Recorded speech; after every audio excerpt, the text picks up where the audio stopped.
आणि असा भव्य दिव्य देखणा कार्यक्रम विभूतवाडीमध्ये होतोय।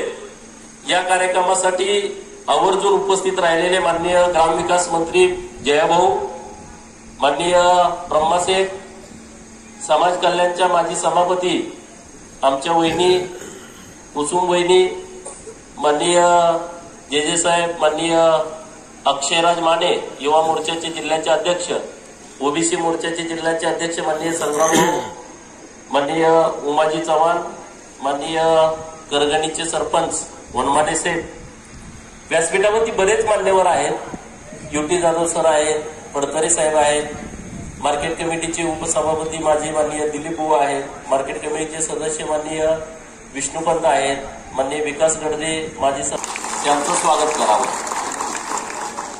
आता मी त्यांची भाषणं ऐकत होतो जे साहेबांचं दोघांचं।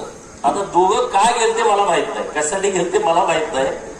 माझी कुठलीच जेवढे कार्यकर्ते आमच्या जवळून गेलेले आहेत त्यांचं आमचं कसलंच भांडण नाही। त्यांना विचारा वनमानेचे, तुम्ही म्हणताय परत आम्ही काय करतो, काहीच भांडण नाही।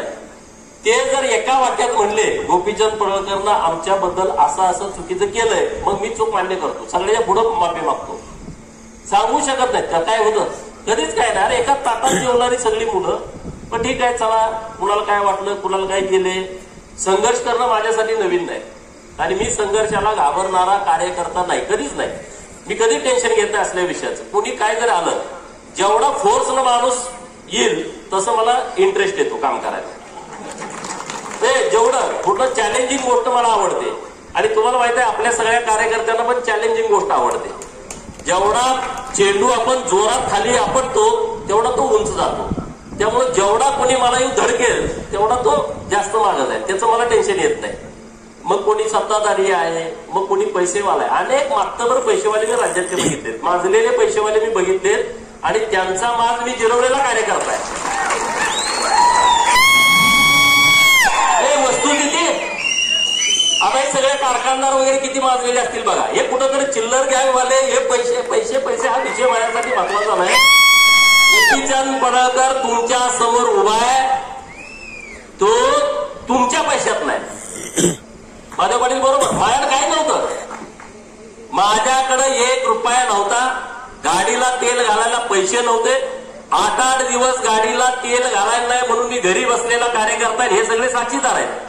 असं काय नाही की पैसे आले मी पुढारी झालो, असं नाही। पैशानं पुढारी होत असता तर या देशाचा पंतप्रधान टाटा बिर्ला अंबानी पैकी कोणीतरी असता, चहा विकणाऱ्याचा पोरगा देशाचा पंतप्रधान झाला नसता। हा देश संविधानावरती चालतो, हा देश लोकांच्या मतावरती चालतो, हवालदारांच्या वरती चालणारा देश नाही।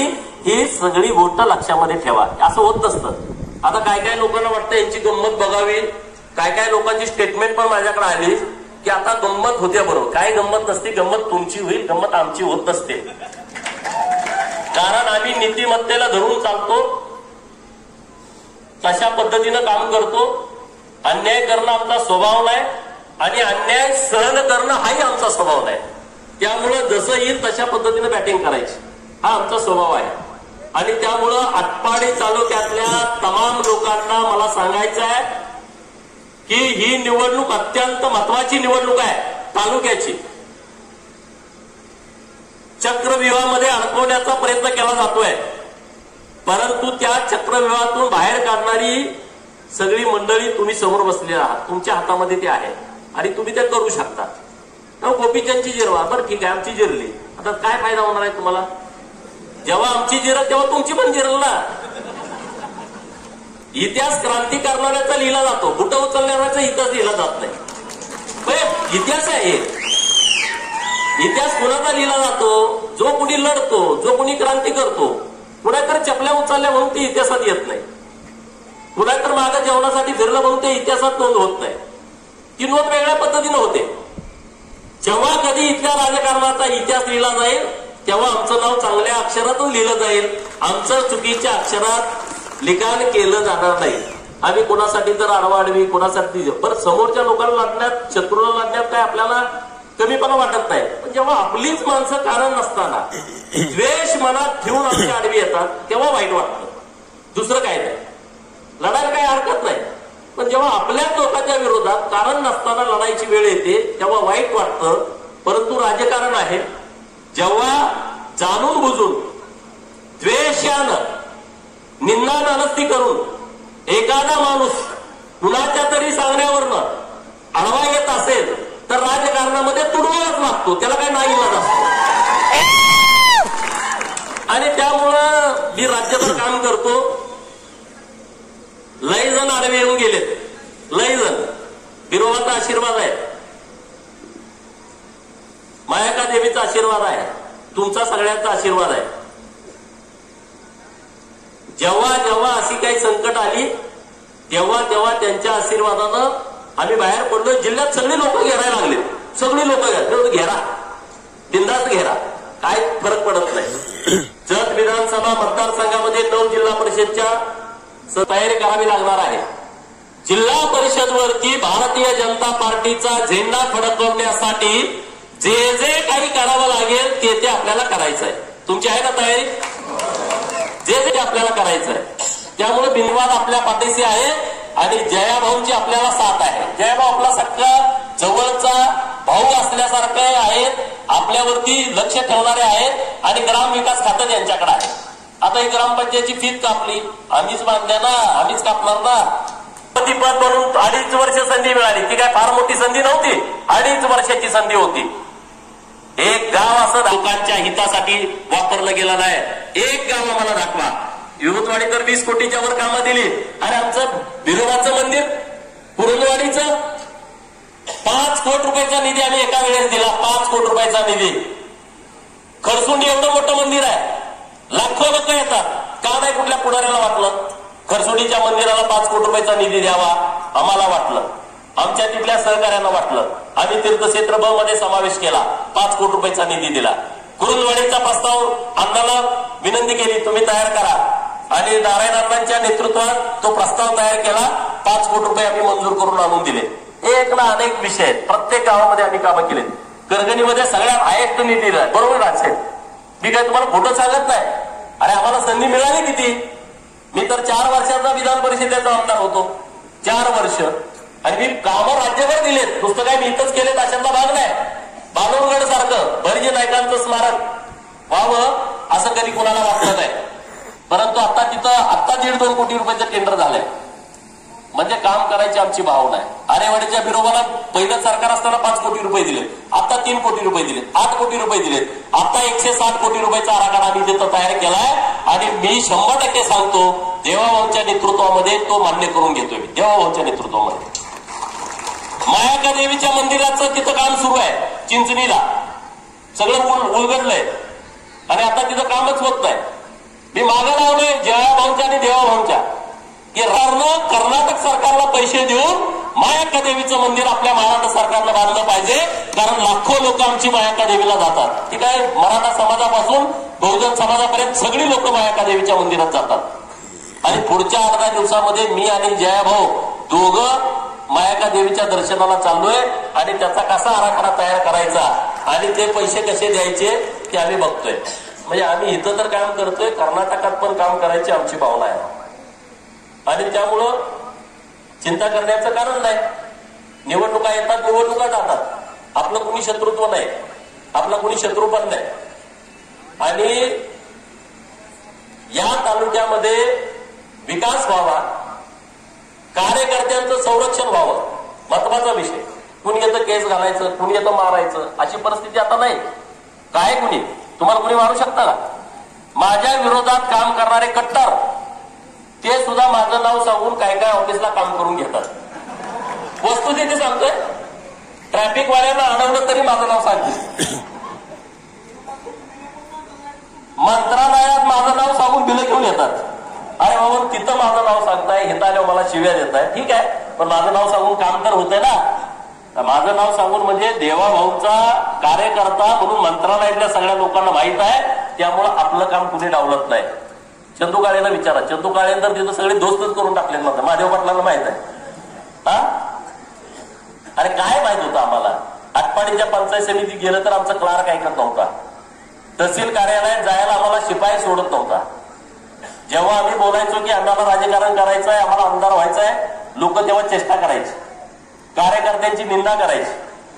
जेव्हा जेव्हा आम्ही निवडणुकीत हारायचो आमच्या कार्यकर्त्याच्या दारातून फटाकड्या उडवायचे, दारात घरात गुलाल टाकायचे. अपमान सहन केला लोकांनी. किती वर्ष सहन केला अपमान? 2009 ते 2010 11 वर्ष अपमान सहन केला. परंतु लोकांना वाटत नव्हतं ही कधी आमदार होतील. कोरोनाचा काळ होता आणि मला फोन आला, मुंबईला या, विधान परिषदेला अर्ज भरायचा आहे. कोविड तेव्हा पास काढल्याशिवाय मुंबईला जाता येत नव्हतं. आणि तिथं अधिकारी पण आपला एक खास विश्वास होता, त्यांनी गुपचूप पास काढून दिला. कोणाला सांगू नका म्हणलं. गणित तुम्हाला माहित आहे सगळं, कोणाला काय माहित झालं काय नाही. तर मुंबईला गेलो, फॉर्म भरला, शिफारस नाही, कोणाचं पाठबळ नाही. परंतु देवाभाऊंना वाटलं की हा लढतोय, याला आपण आमदार केलं पाहिजे. त्यांनी माझा सन्मान नाही केला, माझ्या बरोबर गावगाड्यातल्या गोरगरीब लोकांचा सन्मान केला आणि मला विधान परिषदेमध्ये काम करायची संधी दिली. जेव्हा मी आमदार झालो विधान परिषदेचा, प्रत्येक अधिवेशनामध्ये सगळ्या लोकांचे विषय मांडले. मराठा समाजाला आरक्षण द्या वेगळं भूमिका मांडणार हा गोपीचंद पडळकर आहे. 2013ला मराठा समाजाला आरक्षण द्या म्हणून मोर्चा काढणार हा गोपीचंद पडळकर आहे, वेगळं आरक्षण द्या म्हणून. असं काय नाही आम्ही कुठल्या समाजाच्या विरोधात आहे. परंतु जेव्हा या महाराष्ट्रामध्ये आता सगळी राळ उठायला लागली, गोपीचंद असं करतो. अरे जी भूमिका आहे ती आमची समोर आहे, आत बाहेर आमची कुठली भूमिका नाही. जी काय भूमिका असेल ती समोर आहे. आमची भूमिका रास्त आहे, चुकीच्या भूमिका आम्ही मांडत नाही आणि चुकीच्या भूमिकेवरती आम्ही काम करत नाही. आणि जे काय असेल ते उघड माध्यम आहे. ज्यांना पटल ते आमच्या बरोबर येतील, ज्यांना पटणार नाही ते आमच्या विरोधात जातील. त्याच्याशी आम्हाला काही देणं घेणं नाही. आणि त्यामुळे आता जेव्हा निवडणुका लागतायत, करगणी, खरसुंडी, निंबवडे आणि दिगंची 4 जिल्हा परिषद गट आहेत, आटपाडीची नगरपंचायत आहे. आपले भारतीय जनता पार्टीचे नेते वरिष्ठ सांगतील त्या पद्धतीनं माननीय देवाभाऊ, पालकमंत्री चंद्रकांत दादा आणि माननीय जयाभाऊ हे आपले ज्या पद्धतीनं आपल्याला सांगतील त्या पद्धतीनं आपल्याला निवडणूक लढवायची आहे. भारतीय जनता पार्टीचे सगळे उमेदवार निवडून आला होता. माझ्या कानावरती आलं की सगळ्या भानगडी करायच्या, आपण तुमचा जीव जाईल या लफड्यात माझ्या पडू नका. जेव्हा मी मागं लागतो ना त्याचं सगळं करिअर उद्ध्वस्त होऊन जातं. त्याला माणसात राहायचं तोंड राहत नाही. जेव्हा मी उघड भूमिका घ्यायला चालू करतो तोंड सुद्धा दाखवायला जागा राहत नाही. अशा पद्धतीची भूमिका आम्ही घेतो, आम्ही लढतो. मला जतमधलं पाडावं म्हणून पहिली मिटिंग विभूतवाडीत घडली. तुम्हाला माहित आहे का? पहिली मिटिंग विभूतवाडीत. कुठं जत मध्ये गोपीचंदला पाडायचं. अरे अजून काय डोक्याला हात लावायचं काम आहे?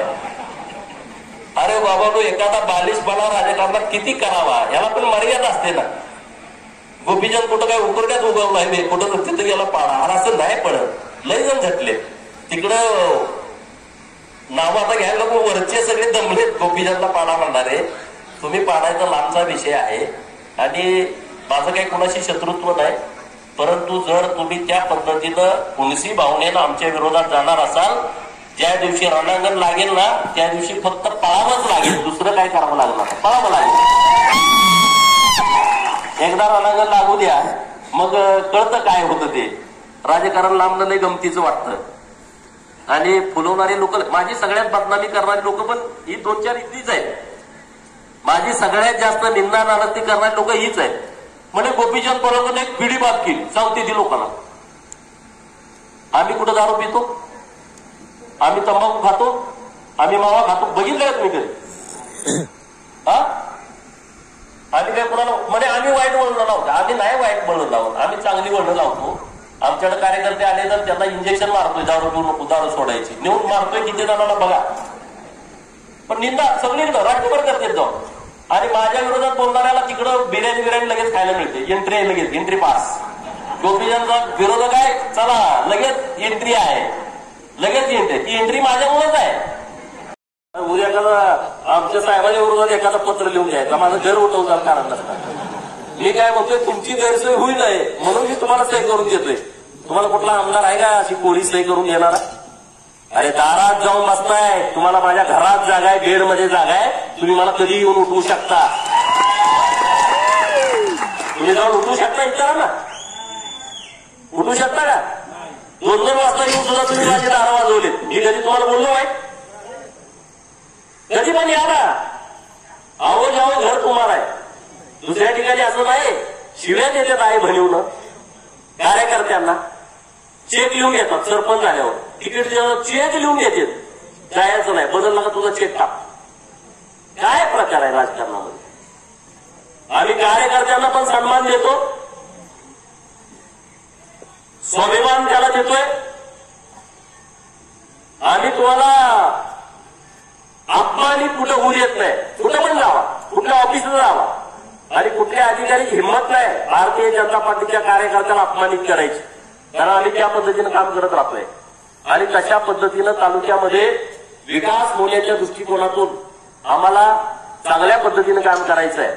आता राजेवाडीमध्ये एक चांगलं पर्यटन केंद्र डेव्हलप व्हावं, आपले राहुलदादा वगैरे सगळे टीम आहे, तानाजी बुवा आहे, ही मागणी केली सरकारकडं की राजेवाडी सारखा एवढा मोठा तलाव आहे आणि त्या तलावाच्या बाजूला लागून जलसंपदा खात्याची जमीन आहे. या जलसंपदा खात्यामध्ये एक पर्यटन केंद्र असं डेव्हलप करा की 3 जिल्ह्यातील लोक तिथे येतील. आणि त्याचा आता आराखडा करण्याच्या सूचना माननीय चंद्रकांत दादांनी जिल्हा नियोजनला दिलेल्या आहेत आणि त्यांच्या माध्यमातून आराखडा तयार होतोय. आम्हाला काहीतरी आयडियल काम करायचं आहे, त्यासाठी तुम्ही आमच्या बरोबर या ना. जतमध्ये मला लोकांनी आमदार केलं, जतच्या त्याचे उपचार तर मी कधीच विसरू शकत नाही. जतमध्ये मला लोकांनी 1 महिन्याची म्हणतात, 1 महिन्यात त्याला कसा काय आमदार केला. दुर्दैवाने इथं आम्हाला लढायला संधी मिळाली नाही, वाईट वाटतं. खानापूर आटपाडीमध्ये आम्ही काम केलं होतं, पण निवडणूक लढवायला संधी मिळाली नाही. 19ला मी बारामतीला गेलो, 24ला मला जतला पाठवलं, संधी दिली पार्टीनं, इथं मला काम करता आलं नाही. तर आता ज्या काही लोकांची कामं आहेत ते आपल्या कार्यकर्त्यांच्या माध्यमातून आपण नक्की करूया. आणि त्यामुळे तुम्ही बिनधास्त राहा, बिनधास्त राहा म्हणून झोपू नका. लोकांना समजावून सांगा हेतू काय आहे बघा. पहिला हेतू जर विकासाचा असता बिनधास्त तुम्ही जावा. हेतू गोपीचंद पडळकरच्या राजकारणाला खाला घालायचा, त्याचा आटपाडी तालुक्यात काही नाही, तो पूर्णपणे संपलाय. आणि मग बोंबाबोंब राज्यभर करायची त्याला माहित आहे. माझं काय झालं का टीव्हीला हेडलाईन पहिली येते, गोपीचंद पडळकरचं असं झालं, गोपीचंद पडळकर तसं झालं, यासाठी सगळं चाललंय. यात काही आउटपुट नाही, दुसरं काही नाही. आणि आमचं कुणी शत्रू नाही, आम्ही शत्रू मानत नाही. आमचे शत्रू वेगळे आहेत, वैचारिक शत्रू. आणि जे आमचे वैचारिक शत्रू आहेत त्यांच्या विरोधात आम्ही भूमिका ठामपणे मांडतोय, त्यांच्या विरोधामध्ये आम्ही परखडपणे मत व्यक्त करतोय. कालही करत होतो, आजही करतोय आणि उद्याही करतोय, करणार आम्ही उद्या. आम्ही काय थांबणारी लोक नाही. आम्हाला आता हा मुलगा बसला इथं पुजारी, उठ रे जरा, हा एक पोरगा पुजारवाडीचा आहे. गेले 3 वर्ष या महाराष्ट्रामध्ये रोटर घोटाळा झालाय, एवढा मोठा घोटाळा झालाय आणि त्याच्यासाठी हा काम करतोय. तो माझ्याकडे आलाय, मी त्याच्यावरून गेलो नाही असं त्याला एकदा विचारा. रात्र मी बसलोय त्यांच्या टीम बरोबर, रात्र विषय समजून घेण्यासाठी. आणि मी आता तुला शब्द देतो, या हिवाळी अधिवेशनामध्ये रोस्टरसाठी मी स्वतः विधान भवनाच्या पायरीवरती उपोषणाला बसणार आहे. विधान भवनाच्या पायरीवरती. हा एका समाजाचा विषय नाही, अनेक समाजाचा हा रोस्टर घोटाळा आहे. हा पोरगा साधा दिसतोय, पण हा जिथं जाईल तिथं हा प्रयत्न करतो. संदीप पंचे म्हणून त्यांचे लीडर आहेत, त्यांच्यासोबत तो काम करतो. आम्ही हे काम करतो लोकांच्यासाठी. प्रत्येक विषयामध्ये आम्ही काम केलंय. मग यांच्यावर लोक नाराज आहेत, काय का कोणाचा मला माहित नाही, अफवा त्यांच्यावर आता लय नाराज लोक आहेत. काय आम्ही काय घर काढली कोणाची, आम्ही काय कोणावर अन्याय केला, काय आम्ही केलंय, पण लय मोठं नाराज आहे. ते असं आहे, ते तसं आहे, सगळे अफवा. ठीक आहे, जे काय असेल ते असेल. आम्ही भारतीय जनता पार्टीच्या माध्यमातून तालुक्यामध्ये काम करण्याचा प्रयत्न करतोय आणि तो आम्ही नक्की करू. अजून बऱ्याच गोष्टी घडणार आहेत, टेन्शन घेऊ नका तुम्ही. आम्ही काय एवढे काय कच्चे नाही, आम्ही पण तयार झालोय ना. गेले 20 वर्ष आम्ही दुसरा धंदा काय केलाय, आम्ही हेच काम केलंय ना. त्यामुळे चिंता करू नका. गुळेवाडीकरांचं विठोबाचं मंदिराचं काम मी आता मुंबईत चालू 2-3 दिवसात अनुभवात चालू करू, भूमिपूजन करू, ते काम सुरू करू. त्याचं आता टेन्शन तुम्ही घेऊ नका. बाकीची काही राहिलेली कामं आहेत ते काम आपण मार्गी लावू. टेंबूचा आता तुम्हाला पाण्याची व्यवस्था होतीये, ते काही कुठल्या ग्रामपंचायतीच्या निवडणुकीमुळे दिलेलं नाही, त्याला अफवा नाही उठवते. देवाभाऊ आले म्हणून हे सगळं पाणी येतंय. टेंबूचं असेल, म्हैशाळचं असेल, सगळी कामं ही देवाभाऊच्या नेतृत्वामध्ये होत आहेत. आम्ही इथंपर्यंत पोहोचवतो, आम्ही भूमिका मांडणं ही करतोय. परंतु देवाभाऊ नसते तर एक कामं झाली नसती. त्याला बुद्धिमान, ताकदवान, प्रामाणिक नेत्याची आवश्यकता होती महाराष्ट्राला. ती देवाभाऊच्या रूपाने मिळालेली आहे. आणि त्यामुळे आपल्या दुष्काळी तालुक्याचा दुष्काळ पूर्णपणे हटवणं हे सरकारची प्राथमिकता आहे. आणि याचं सगळं श्रेय फक्त आणि फक्त एका माणसाला जातं. त्या माणसाचं नाव देवेंद्र फडणवीस साहेब. एका माणसाला. हे काय गोष्टी इथं काम चालू आहे. अखंड महाराष्ट्रात काम चालू आहे. मराठवाडा वॉटरग्रीड सारखी योजना, समुद्रात वाहून जाणारं पाणी उचलायची संकल्पना, समुद्रात जाणारं पाणी उचलून परत मराठवाड्यात द्यायचं आहे. विदर्भात नदी जोड प्रकल्प, ही नदी त्या नदीला जोडायची, इकडं पुराला त्या नदीकडे वळवायचं. मी इथं रानातलं सांगत नाही, त्या पाटातलं पाणी त्या पाटात, नदी जोड. हे कुठल्या येड्या गमाळ्याचं काम नसतं. त्याला जातीचा माणूस लागतो आणि म्हणून ते देवभाव आहे. आणि त्यांच्या माध्यमातून हे सगळं सुरू आहे. राज्यामध्ये जे डेव्हलपमेंट सुरू आहे, राज्यामध्ये जे विकासाचं काम सुरू आहे, ते माननीय देवेंद्र फडणवीस साहेबांच्या माध्यमातून सुरू आहे. आणि ते काम ज्या पद्धतीनं होतंय त्या पद्धतीनं आपण सुद्धा त्यांच्या पाठीमागे उभं राहण्याची आवश्यकता आहे. आणि आपण सगळेजण ताकदीनं त्यांच्याबरोबर राहून विभूतवाडी गावातील आणि परिसरातून बरीच लोक आहेत. पावसानं लोक खूप परत गेली. मला वाटतं जयाभाऊ स्वतः अर्धा तास गाडीत बसून होते. त्यांना एवढी गडबड असतात. पावसात उभ्या पावसात लोक भिजली. आता तुम्ही वाळला पण भिजून परत काय कपडे परत वाळलेले आहेत. विरोधक म्हणले असतील बरं झाला पाऊस पडला, यांचा कार्यक्रम उधळला. अरे आज झाला, उद्या नाही तर परवा. आम्हाला दुसरा धंदाच काय, कार्यक्रम घेणं आणि भाषण करणं. याच्या पलीकडे आमचा धंदा काय दुसरा आहे. आम्ही काही कुठं राहणार कामाला जातोय, आम्ही हेच काम करतोय ना. आम्ही दुसरं काही काम करत नाही. 24 तास ड्युटी हीच आहे आमची. आणि त्यामुळं सगळ्या लोकांना माझं आव्हान आहे, विनंती आहे, दिशाभूल करणाऱ्या लोकांचं तुम्ही ऐकू नका. विनंती आहे, तुम्हाला आमच्यात काही चुका असतील आम्हाला सांगा. हे तुमचं चुकतंय, हे तुम्ही दुरुस्त करा, आम्ही दुरुस्त करतो. परंतु म्हणून दिशा बदल करण्याचा प्रयत्न लोक जे करतायत त्या सगळ्या लोकांचं तुम्ही ऐकू नका. लोक लांब एक गंमत बघूया. गंमत तुम्ही आमची बघू नका, तुमची गंमत करायलाच आम्ही बसतोय. तुम्ही त्याचं चिंता करू नका. लय आपण त्याची गंमत बघूया. काय गंमत होत नसते. हे लोक मला माहित आहेत ना या तालुक्यातील लोक काय आहेत. जेव्हा तुम्ही आमची गंमत करायला जाता ना तेव्हा लोक तुमची गंमत करतील. आमचे लोक कशाला गंमत करतील.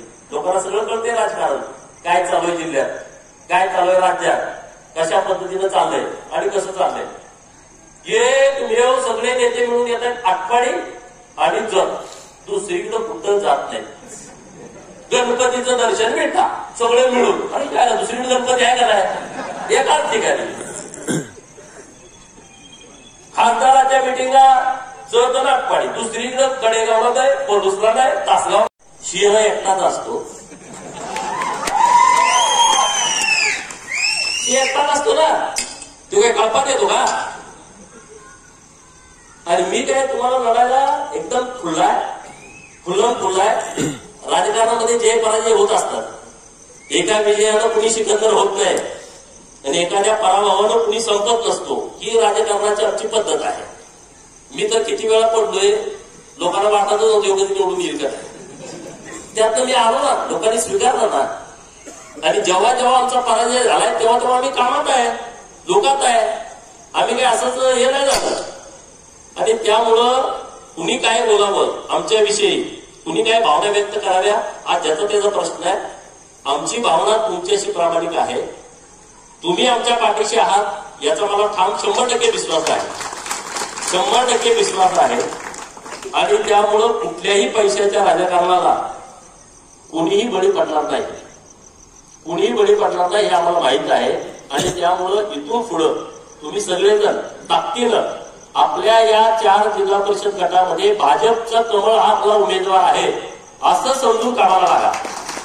उमेदवार उद्या कोण पार्टी ठरवेल, कुणाला द्यायचं पार्टी ठरवेल, तो पार्टीचा विषय आहे, तो आपला विषय नाही. परंतु कमळ चिन्ह हा आपला उमेदवार आहे असं समजून आटपाडी तालुक्यातल्या, खानापूर तालुक्यातल्या सर्व आपल्या भारतीय जनता पार्टीच्या कार्यकर्त्यांनी कामाला लागावं. आपले नेते त्याबद्दल सूचना देतील. जशा पद्धतीनं सूचना आपल्याला येतील तशा पद्धतीने आपण सगळेजण पुढे जाऊ. त्यामुळे चिंता करण्याची आवश्यकता नाही. कोणाला काय वाटलं ते त्यांच्या पद्धतीने राहू द्या. विभूतवाडी गावातल्या आणि गुळेवाडी गावातल्या लोकांना हात जोडून माझं सांगणं आहे, हात जोडून विकास आम्ही केलाय, तुम्ही आमच्या सोबत या. या गावात 5-7 वर्षापूर्वीची परिस्थिती आणि आताची परिस्थिती, हे जे डेव्हलपमेंट झालेलं आहे, सभापती इथं बसलेले आहेत आपल्या कुसुम वहिनी, नाना मोठे चेअरमन इथं बसलेले आहेत. त्यांनी त्यांच्या कार्यकाळात काही निधी या गावात आणलेला आहे, तालुक्यात पण त्यांनी निधी दिलेला आहे. हे सोडून जो विकास 90 पासून होणं अपेक्षित होतं तो विकास झालेला नाही. आणि त्यामुळे इथल्या सगळ्या लोकांनी आमच्या सोबत पहिल्यापासून तुम्ही आहात, तर तुम्ही आमच्या सोबत राहा. आम्हाला तुमच्या आशीर्वादाची आवश्यकता आहे, तुमच्या पाठिंब्याची पाठबळाची आवश्यकता आहे. तालुक्यातील लोक तर राहतील, त्याबद्दल काही चिंता करण्याची आवश्यकता नाही. आम्ही लोकांशी बोलू, भेटू, चर्चा करू. मला वेळ मिळेल कमी मिळेल पण लोकांच्या आम्ही सगळी देतोय, काय अडचण नाही. रात्रंदिवस मेहनत घ्यायची आमची तयारी आहे. तर सगळ्याला फोन करणं शक्य नाही. पुढच्या कडी रिकामी आहे ती सगळ्याला फोन करते ती. तुम्हाला आम्हाला फोनच आला नाही, फोनची वाट बघू नका, फोनची वाट बघू नका. लढाईला जाताना निमंत्रणाची गरज नसते. एकदा जेव्हा लढाई, विचाराची लढाई आपल्याला लढायला जावं लागतं, तेव्हा मला निमंत्रण आलं नाही, मला फोन आला नाही, मला सांगावं आला नाही, हे आपल्या सगळ्यांचं काम आहे असं समजून आपण लढायला सगळ्यांनी तयार राहावं. एवढं या निमित्तानं बोलतो. एनपी सर, तुमचा प्रवेश खूप चांगल्या पद्धतीनं, पावसाचं तुम्हाला आशीर्वाद, शुभ आशीर्वाद. जयाभाऊ सारखा एकदम मातबर खामक्या नेता तुमच्या प्रवेशाच्या कार्यक्रमाला उपस्थित, आणि एवढी सगळी जनता, इतका पाऊस पडलेला असताना मी तिथं बघितलं त्या तव्यात पाणी होतं, भाकरी तशाच होत्या. मी जेव्हा शाळेचं उद्घाटन करायला गेलो तर त्या तव्यात भाकरी टाकलेल्या होत्या आणि त्यात पाणी होतं. बरं नव्हतं तवागच. आता म्हणलं सगळं वातावरण, ते आचार्यानं म्हणलं झाकण व्यवस्थित ठेवा, नाही तर सगळी चव बदलून जायची. परत एनपीच्या नावात सगळी लोक ओरडायचे.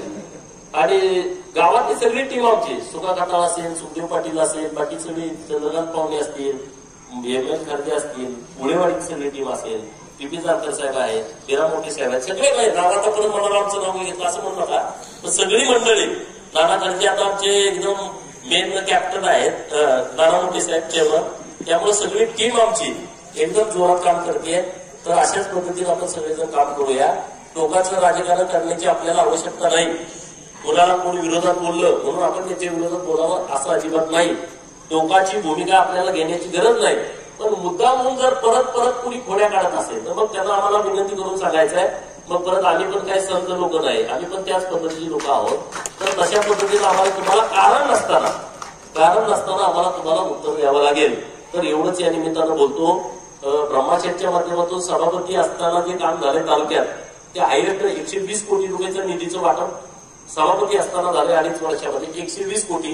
मी आमदार आहे, मला 5 कोटीचा निधी असतो. मग किती आमदारांचा निधी समाज कल्याण खात्याला असतो तुम्ही विचार करा. 120 भागिले 5 करा, 20 100 आणि वरचं 24 आमदाराचा निधी त्यांनी 2.5 वर्षात वाटलाय. आणि तो कुणाचाही चहा न घेता वाटलाय, याचा आम्हाला समाधान आहे. चहा न घेता.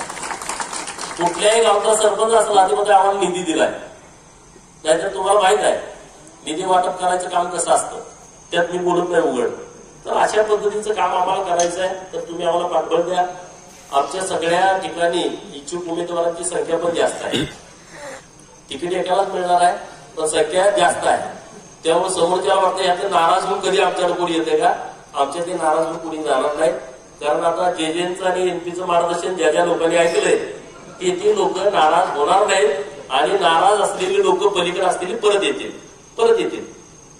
कारण तशी परिस्थिती आहे. काय आता परवा एक आमचे जुने मित्र भेटले, ते म्हणजे आमचं गोपीशेठचं काय, माझं काय नाही, मग तुमचं आहे कोणाबरोबर? ते ब्रह्माशेठचं नाव पुढे करते. अरे ब्रह्माशेठचं जाऊ द्या ना, मी तुम्हाला काय बोललोय का? या ना तुम्ही सोबत, चला करा. अरे इकडे संधी आहे का आपल्याकडं? तिकडं काय आहे? तिकडं उभा राहून काय परत आणि परत तेच करण्यापेक्षा इकडे येऊन आपण करू ना.